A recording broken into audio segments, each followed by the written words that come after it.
web has the power to, in some way, make the internet more accessible for people who struggle with it. But why collectively are we not doing a better job with this? Let's consider some typical attitudes towards web accessibility from people who are responsible for making and maintaining websites. Stephen, a compliance officer, says, our primary objective is to avoid getting sued. And while the legal perspective is important, focusing on risk aversion, it really misses the ways that accessibility can benefit the user experience. Or Jill, who's an account manager at a digital agency. We make accessible sites for our government assignments, or if a client specifically requires it. And the problem here is thinking about accessibility as an optional add-on or something that's only relevant to certain types of websites, rather than a universal best practice.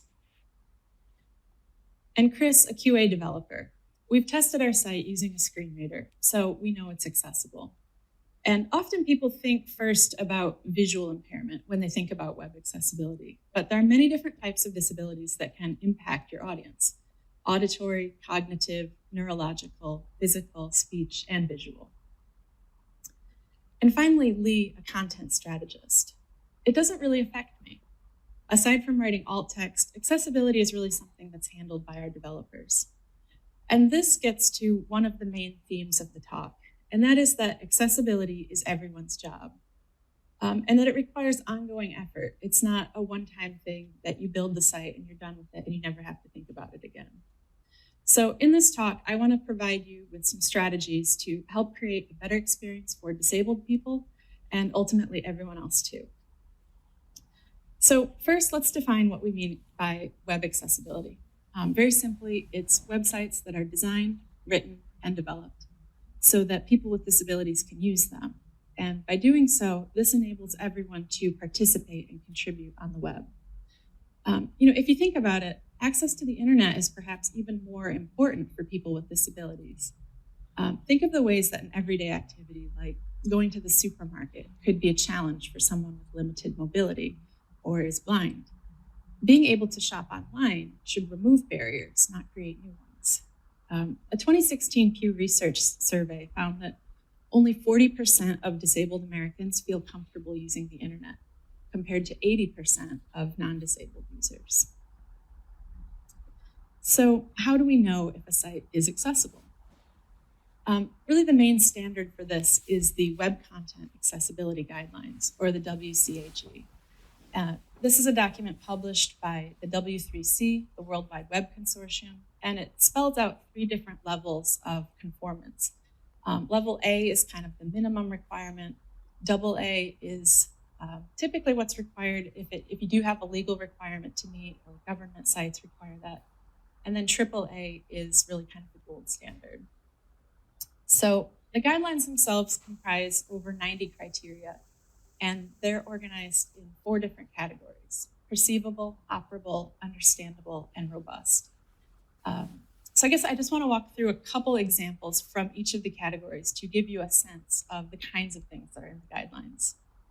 So the first one that many people are already familiar with is providing alternative text for images, or alt text. This is describing the content of an image so that somebody using a screen reader can perceive the content of that image. And then logically sequenced content. This is about making sure that the underlying structure of the page and the order of the page is logical. So people that are using an assistive technology that reads the content out loud, that they're having a good experience and that makes sense as it goes through the flow of the page. For operable, a good example of this is providing controls for moving content. So if you have something like a carousel, for example, you want to have a pause button, a way to advance to the next slide, go back to the previous slide, that kind of thing. Because moving content can be a barrier to anyone who has trouble reading text quickly, somebody who has trouble tracking moving objects, and it can also just be very distracting for someone who has an attention deficit disorder. Another example of operable is multiple ways to navigate. So a lot of times when we think about navigation, we think of the kind of, the menu bar at the top of the page. But we should also be considering, the importance of search or having a table of contents or an HTML sitemap because users with visual impairments may find it easier just to search for the specific content they're looking for than kind of wade through a complex navigation menu. And somebody with a cognitive disability may prefer to see kind of the whole layout of the site and how things are organized rather than going from page to page. And for understandable, a lot of the understandable criteria are about content. So things like writing in clear, simple language. This is important for people with cognitive disabilities, but honestly, everybody prefers to read clear, simple language. Another example is providing appropriate error messages. So this is a written message in text, which you can supplement it with things like color and icons. But just highlighting a field in red is not considered sufficient to identify an error. If somebody's colorblind or using a screen reader, they won't be able to pick up that visual cue necessarily. And even something like an icon, somebody with a cognitive disability may not understand the meaning of that icon. And finally, robust. A lot of this pertains to sort of the technical side of how the site is built. So it includes things like valid markup, correctly labeled names and roles of interface components. And these kinds of things help that ensure that assistive technology, such as screen readers, screen magnifiers, and speech recognition software can actually parse the content accurately, do it without crashing, and ensures the functionality of interactive elements. So over the next few days, as you kind of browse the internet looking at sites, including your own, I would encourage you to start looking at them through an accessibility lens. There are a lot of great tools and browser plugins. I can share a list of resources at the end that include some of those tools. But I want to discuss just 3 really basic things that you can do in your web browser without having to install anything. I'm not intending to provide a comprehensive accessibility audit by any means, but what I like about these tests is that I think they help build empathy because you will kind of experience the frustration that somebody who needs these things would face. So the first one is about keyboard navigation. So keyboard accessibility is really important both for screen reader users and people with motor impairments, which could be things like a tremor, an illness that causes pain or fatigue, or somebody with limited capacity for body movement. And so you should be able to accomplish any task on the website just using the keyboard. And if you want to try this yourself, just simply open up a page and start to use the tab key to navigate between links and interactive elements. And one thing that you might encounter, I see this too often on sites like e-commerce sites where a pop-up layer comes up and then the keyboard focus stays on the layer that's underneath this pop-up. So if the focus doesn't get shifted to that new layer, you're unable to fill in the form, you're unable to close it, and you also can't see the content behind it. So it makes the site essentially unusable for somebody using the keyboard only. So another really important aspect to keyboard navigation is providing a clear, visible focus state and ensuring that the order as you're tabbing through a page is a logical order. So I'm going to pick on the Wall Street Journal for just a minute here. Say that I want to read this lead story about Hurricane Dorian. So as I start to use the tab key to move through the page, I don't see anything visually happening on the page. And I've just highlighted here in the slides, what I'm looking at is the URL of the link in the bottom of the screen that you'll see in many browsers. And so as I'm hitting tab, I'm seeing these URLs change. They're taking me out to other sites that I wouldn't necessarily expect to be seeing. But I'm not seeing anything on the page that's indicating where I am or, am I close to getting to the content that I want to read? And finally, after tabbing 61 times, I see my first visible focus state, which is this blue outline around the headline. And so then I know, okay, I can hit enter and that's going to take me to the content that I want. So that's not a very good experience. A better experience is to provide a skip navigation link. So if you go to a site like Amazon, and many other sites do this, the first thing that you'll see as you hit tab is a link to skip to the main content so you can bypass all of that navigation and just get to the main body of the page. So the second test that I want to show you is to go into your browser settings and change your font size and your page zoom. And these kinds of things are very important for people with a vision impairment. And if you change these settings in your browser, you would expect that sites should respect that and adapt accordingly. So here I've highlighted in Chrome the font size, which you can go up to very large, and page zoom can go up to 200%. But unfortunately, not every site respects these preferences. So if I go to Google, for example, and this is kind of a default view, and then when I have my font set to very large in my browser settings, you can see that the type didn't actually get any larger. And when I set the zoom to 200%, it does zoom in, but it introduces horizontal scrolling. So it's kind of trading in for another bad experience. A better example would be the New York Times, where if this is the default view, I set my font size to very large, everything scales up, but it kind of retains the layout, the overall look and feel, and it's a pretty good experience. And then if I set the zoom to 200%, it switches me over to the mobile view. So I have a one column layout, no horizontal scrolling, and it's still a pretty good experience. And then the third thing that's really easy to check for as you're browsing the internet is to see, when you see video and audio files, check for things like captions and transcripts. Are they present? Captions obviously are important for people with hearing impairment, but transcripts have a few different audiences that may be necessary for. Individuals who are deaf and blind, a transcript is probably going to be the best way for them to consume video content. And also people with cognitive or reading impairments that make it hard for them to follow synchronized captions may prefer a transcript. And then the last point on screen here, audio descriptions. If you're not familiar with audio descriptions, what they are is an audio narration of what the visual content is on screen, so that somebody who's blind can understand the context of what other people are looking at. So a case where this is particularly important is, if you have a speaker in a video and you introduce who they are, like a text panel, and maybe you have their name and title, but that information is never said aloud, somebody who's only listening to the content, they would be missing this critical information. So the audio description provides that as an additional kind of audio track. So we've had just a small taste of how frustrating it can be if a site doesn't support some basic accessibility features. And I suspect that you're watching this because you're already interested in accessibility. But how do you get this going within your organization? How do you convince your team that it's worth it? I want to give you a few arguments that hopefully you can use to convince people.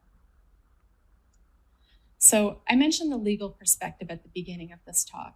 And it's true that for many organizations, accessibility is a legal requirement. Lawsuits in US federal court tripled last year related to web accessibility. That's tripled over the year before. And it's not just for government sites. The ADA, the Americans with Disabilities Act, that applies to websites of businesses that are over a certain size or fall into the category of public accommodation. So that can be things like hotels, banks, transportation, etc. And there's similar laws. I'm mostly familiar with the requirements in the US because that's where I'm based, but around the world, there's the Accessible Canada Act, the EU Directive on Web Accessibility. I know the UK has similar laws. And the one thing that I will say about the legal aspect of this is that that is not typically going to be sort of the most compelling argument or the biggest motivator for your designers and your developers, but it can be really important for getting that executive buy-in. A company's digital presence should reflect its brand values. Boston Consulting Group reports that 98% of large companies over 1,000 employees have diversity and inclusion programs. But unfortunately, the challenges that people with disabilities face are often overlooked in this context. But if people with disabilities cannot use your website, that certainly has the potential to damage your brand. And it's not just businesses. Earlier this year, there were articles published about how none of the US presidential candidates actually had accessible websites, which certainly can do reputational damage. Also, it's too large of an audience to ignore. 15% of people worldwide live with some form of disability, according to the World Health Organization. And this is a pretty significant figure.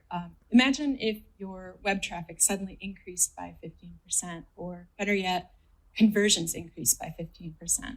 that would more than pay for whatever resources you're going to put into maintaining accessibility. Research by DQ Systems, published earlier this year, found that 2/3 of blind individuals' online transactions were abandoned due to their inability to access parts of a website. And they also estimate that companies without accessible websites are losing $6.9 billion a year business to companies that do have accessible sites. And machines like content developed for accessibility. If you're concerned about SEO, well-structured semantic HTML, logical link structures, these are the kinds of things that ensure that Google can understand what's happening on your site. Alt text and captions on videos, that exposes visual content to search engines. So it's really important for that reason also. And coming from a UX background, for me, this argument in particular is very compelling, that designing for edge cases ultimately helps everyone. So the image on screen here is kind of a classic example that people use when they talk about accessible design. It's a curb cut, which was originally created for users of wheelchairs, but it's something that ultimately benefits everyone. If you've ever walked down the street with luggage or a stroller, certainly you appreciate this. And I think one thing that's interesting is that now a curb cut is just accepted as normal. It's not considered an accommodation. And in the digital space, there's similar things.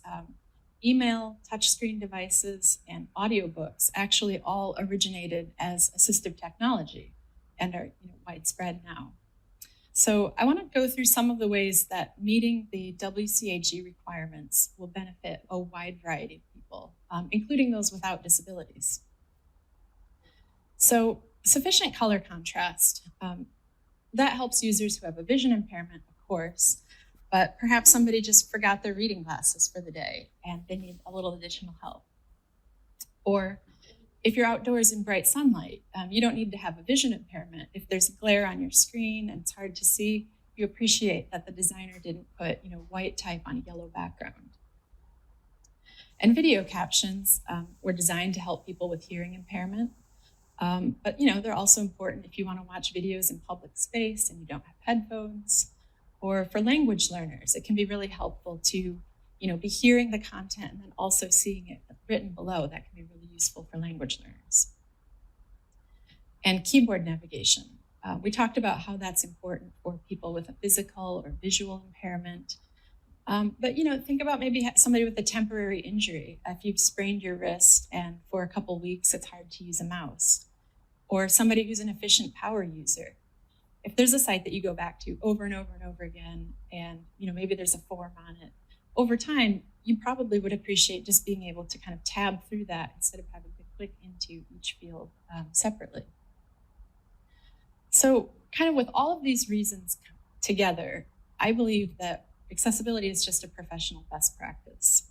It's an indicator of quality. It's an indicator of adhering to best practices. And you want to create the best possible experience for your users, and this is part of that. And it's unfortunate that this is true, but right now, if you're building accessible websites by default, that is a competitive differentiator because unfortunately, it's just not that common yet. So hopefully you're on board and you've got your team on board with the value of making your site accessible. So let's turn our attention to some of the hurdles that you can expect to encounter on your journey and how to address them. So first, the challenge. The major blocker that's keeping organizations from achieving and maintaining an accessible website is that it requires really effective collaboration and communication between different departments. So design, development, and content are all equally necessary for accessibility to work. If we consider an example scenario, let's say that your organization wants to launch a new podcast series, and you want to promote that, you'll have a customized audio player on your site. So from the design point of view, first of all, you need to include accessibility features in the design and user stories.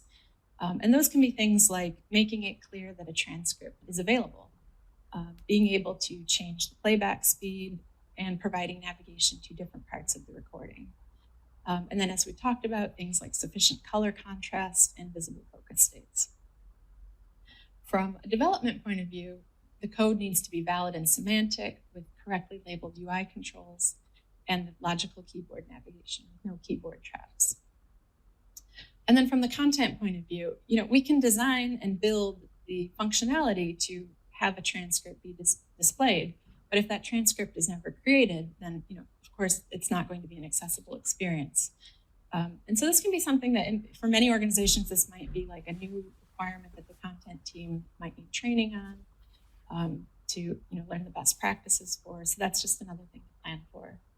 And also consider accessibility within the content itself. So if it's an audio recording in this case, things like minimizing the background noise so it's as clear and audible as possible.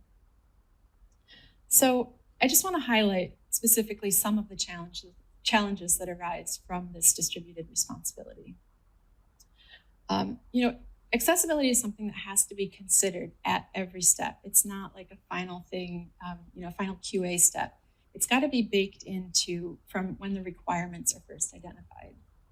And I think it's easy for requirements to be missed because product owners and members of the team can mistakenly think that accessibility is sort of being handled by somebody else or another team because they don't understand the full breadth of it and what's involved. And as I'm sure you probably already know, collaboration across departments can be difficult. How do you ensure that this overall experience is accessible when you have teams reporting to different departments that don't answer to each other? The classic example of IT versus marketing, for example, that can be a real challenge.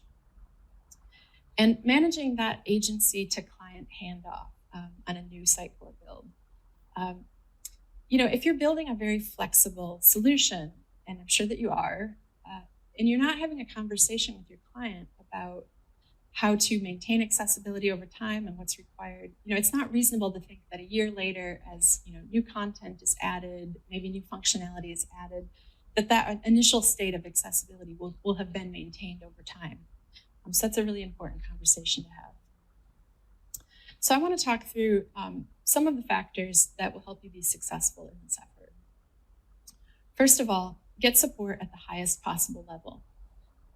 If the executive team, the C-suite, if they're behind your accessibility efforts, that is going to greatly smooth the path towards this cross-discipline collaboration. First of all, it helps everybody to understand that accessibility is really a strategic priority with some staying power. It's not just some new thing that the UX team cooked up. And it makes it possible to say across the organization, like, yes, this is going to change how we work and it'll be resourced appropriately. And then hand in hand with that is identifying a sponsor. So a sponsor is someone in senior leadership who will advocate for accessibility across the organization. And their role is really to function as a conduit of information. So they're able to explain to staff how the changes to their work connect to the overall strategy, and then also communicate back up the progress and challenges to the executive team. And again, help secure additional resources if necessary, for things like training, etc. And create a responsibility matrix. There are dozens of criteria in the WCAG. And so if you want to make sure that you're meeting all of these different criteria, you really need to get pretty granular and identify who will be responsible for which items. And doing this up front is going to help build consensus and avoid conflict later on. It can identify where people might need to get training. And depending on the size of your organization, you can set this up by team or by individual. And there's a really good starting point that already exists, published by the W3C. It's called the Accessibility Responsibility Breakdown. And what this document does is it connects each of the criteria in the WCAG back to roles, like typical roles in a digital agency. So here you're seeing examples of roles such as information architect or interaction design, and the specific criteria that they think relate to that role. And you can also view it by criteria. And so one thing that you might notice here right away is that for a single criteria, that could map to multiple roles. So if you want to get more granular when you create your own responsibility chart, think about maybe using the RACI model. RACI, that stands for Responsible, Accountable, Consulted, and Informed. And so that way you can identify who's ultimately responsible for a specific item versus people that just need to kind of be aware of what's going on. And so as a result of all this, your processes are going to change in a lot of small ways, whether it's adding steps to your QA workflows, managing the creation of captions and transcripts, or thinking about your visual design approval process a little bit differently. And so you need to think about how to manage that change. It's really a mixture of communication and training and support that need to go throughout this whole transition period so that people are aware of, how their role might be changing, if they have additional responsibilities, and engage with people early on so that you can identify where the stumbling blocks will be and address them, proactively. And, by keeping people in the loop throughout and, that people are feeling heard, that's going to reduce a lot of resistance later on, and people will become advocates for the change instead of fighting against it. And build knowledge. I certainly don't think that anybody would necessarily go read the WCAG and, after reading through it once, you're a total expert on all things accessibility. Seek out, workshops. A lot of cities have things like meetups that are specifically focused on web accessibility. I'm going to provide a link, as I said, with some online resources that I think are pretty good starting points. And really importantly, try to establish relationships with people who have disabilities.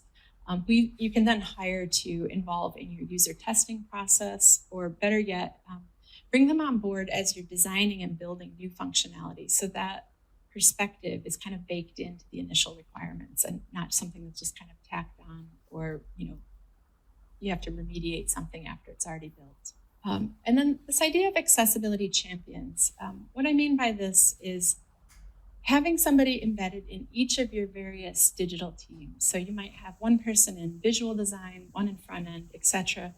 And these people are, they're interested in deepening their knowledge about accessibility and then sharing it out with the larger group.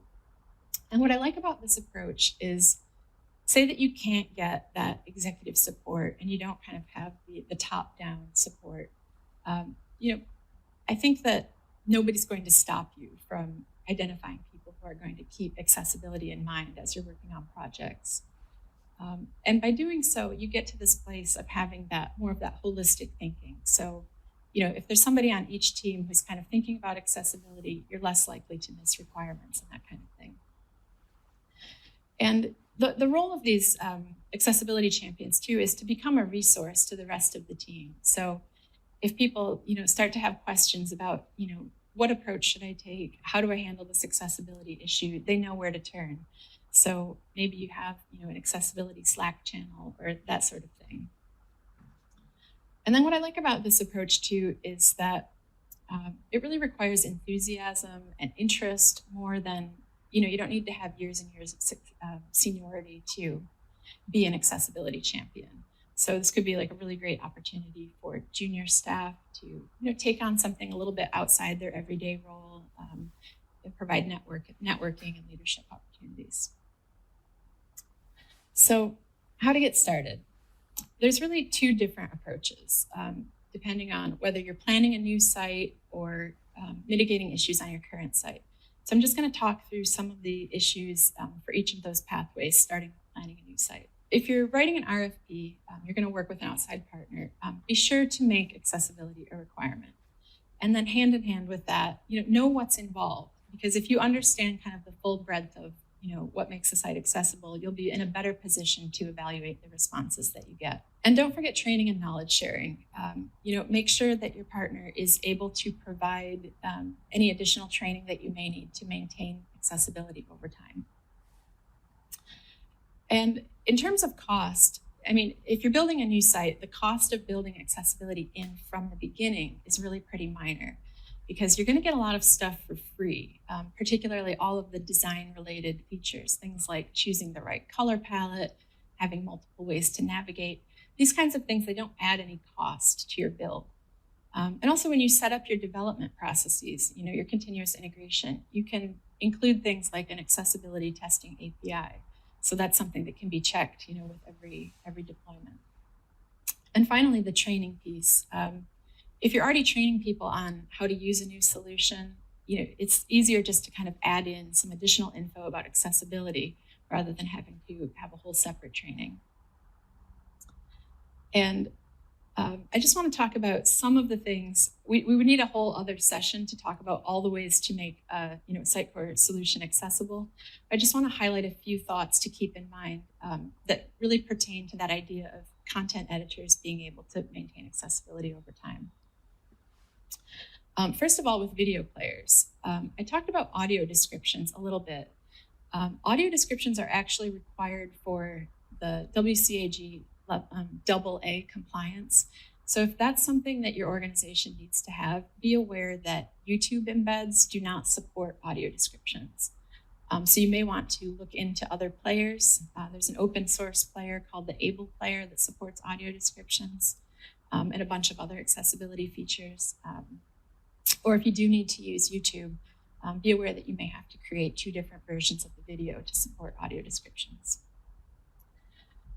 Semantic headings, again, we talked about keeping that order of the page logical for screen readers, but I just wanted to mention it here in the context of if you're creating a component that's super flexible that you're going to use in a lot of different contexts around the site, and it has a heading in it, be sure to let the content editor set what level that heading should be at so that it fits correctly into the structure of the page. Long descriptions. If your site includes a lot of charts or graphs, it's not considered best practice to try to cram that entire description of the chart into the alt text. A better option is to link to a long description. And in that long description, you might also want to consider providing the actual data that makes up the chart in tabular form. And you might want to consider this either as a modification to your image component or perhaps create a separate component for handling charts. And then finally, workflows and approvals. When you're designing the workflow for the site, consider how you're going to handle accessibility checks, whether it's a manual check or a combination of a manual check and something supplemented by an automated tool. So the other approach, if you're mitigating issues on your current site, it can be a bit more challenging. The first thing that you're going to need to do is conduct an audit. And it's certainly possible to try doing this internally using automated tools, but if you're new to accessibility, I strongly recommend to partner with a specialist to help you with this first audit because they're going to be much more familiar with tools like screen readers, and they'll be able to provide advice and guidance to help you understand the results that you get back. And it's typically not very expensive, so I highly recommend that. And then once you get the results of this audit, you're probably going to have a few different items to consider, and you'll need to roadmap a path forward. And you'll need to evaluate for each of the things that you need to fix, evaluate the return on investment based on the location, frequency, and severity of the errors. So location, if something is on the homepage versus a 5-year-old press release, tackle the issue on the homepage first. Likewise, if it's on every single page, for example, in your header or footer, that's pretty important. And also consider the WCAG priority level. So a single A error is going to be a higher priority to fix than a double A error. And of course, ease of fixing. Get the low-hanging fruit. If there's something that's easy for you to fix, why not? And then finally, understanding your specific audience needs. If you know that your audience has a high rate of vision impairment, it makes sense to focus on those issues first. And so before we close, I just want to touch on some of the exciting conversations that are happening regarding machine learning and AI and how these things can start to benefit the web experience for people with disabilities. First of all, I think we can expect to see better testing tools. Right now, many of the tools need to be supplemented by quite a lot of manual testing. So this idea of high-level indication and prediction, sort of to compare this to a human tester, as you test sites over and over again, you start to see issues where, okay, if I see this issue, I'm pretty sure I'm likely to see these other issues as well. And so you start to form, in your mind, that these relationships exist. But if you think about taking a larger data set, AI tools could find these relationships, at a much larger scale, and things that, aren't even visible to a human tester, like stuff that's in the code, and, potentially be able to provide a report that would predict the likelihood of certain issues appearing on the site. And likewise, for some of the things that require manual testing today, such as, for example, checking the contrast of typography that's placed over an image or locating keyboard traps. We could imagine AI simulating the actual user navigation through the site, capturing screenshots or video, and then having that be analyzed and replacing the human element. Another thing that's really interesting that's happening right now is Mozilla's Common Voice project. And so what they're aiming to do is enable organizations who aren't at the scale of Google or Amazon or Apple to start to develop their own speech interfaces through speech recognition and speech synthesis, and that this is a completely open source effort. And so one thing that you can actually do today, even if you're not about to build a speech interface, you can go donate your voice at voice.mozilla.org. So I think that's pretty interesting. And finally, real-time remediation of issues. In the future, the tools that we use to consume web content may actually be able to fix some of the mistakes made by a developer. For example, if there's a disconnect between the underlying HTML of a page and the visual hierarchy, tools could be trained to identify these patterns and actually correct them in the HTML. And then also content simplification. There's a lot of work being done right now, just kind of in a general sense around content simplification.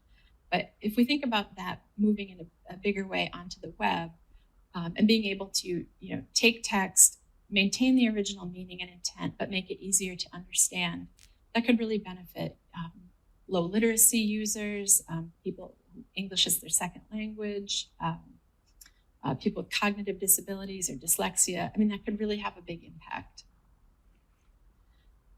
So there's a lot of cool stuff around the corner, like the real-time remediation. That would be great, but we're not there yet. So please don't wait for technology to catch up. Do what you can today. And I also talked a lot about the importance of a holistic view and cross-department collaboration. But I don't want that to stop you. Like, if you feel like you can't get executive support, even the things that you can do within your own team, the things that you can do today to make your site more accessible are better than not doing anything. So as promised on screen here, I've got a link to more resources at go.durabledigital.com/A11Y. That A11Y is kind of a common shorthand for accessibility. You might see that elsewhere online. And feel free to reach out on Twitter. I'm at Angela Wolak.